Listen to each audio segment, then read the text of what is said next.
محبين قناة طريق فرنسا، مرحبا بكم.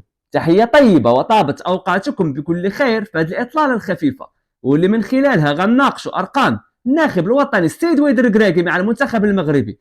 واش الركراكي هو أحسن مدرب داز في تاريخ المنتخب الوطني؟ هادشي كامل غتشوفوا معنا في هذا المقطع، ولكن قبل بغيتكم تدعموا هذه القناة بالاشتراك، تفعلوا إعجاب، ويلا على بركة الله. بداية، ارقام الناخب السيد وليد الركراكي مع المنتخب الوطني قياسيه بالنيه، يقدر يوصلنا للعالميه. ربح مقابلات دي تكون من اسبانيا، وربح البرتغال، وربح بلجيكا، وربح كندا. يعني 4 الماتشات اللي دخلنا بهم التاريخ من اوسع الابواب. وصلنا لنصف النهائي كاس العالم. يعني في 50 عام وليد الركراكي ربح 4 الماتشات في كاس العالم، كانجاز غير مسبوق في تاريخ كره القدم المغربيه. وتفوق على كل من المدربين مهدي فاريا وهنري ميشيل اللي ربحوا 2 ماتشات فقط في كاس العالم من القرن الماضي. للامانه هذا انجاز تاريخي كرابع العالم، واللي كنافسوا كل ميديتاسيون سكالوني على احسن مدرب في العالم، وكان احسن من غوارديولا وانشيلوتي في عام 2022.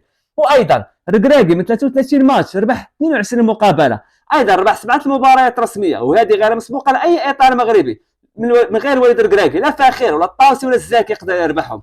وبالتالي كل هذه الارقام القياسيه والمعطيات الايجابيه اللي حققها السي وليد الركراكي كتجعله احسن مدرب في تاريخ كره القدم المغربيه للفريق الوطني. وان شاء الله من هذا المنبر كنقول لكم بقدره السميع العليم ان وليد الركراكي غيحقق ويفوز بكاس افريقيا ذات الاذنين في الديار ديالنا كانجاز غير مسبوق لاي مدرب وطني، وبذلك غيتربع وليد الركراكي على عرش احسن الاساطير في تاريخ المغربيه. وفي النهايه فضلا وليس امرا بغيتكم تدعموا هذه القناه بالاشتراك، تفعلوا الاعجاب، والى اللقاء الى الملتقى باذن الرحمن.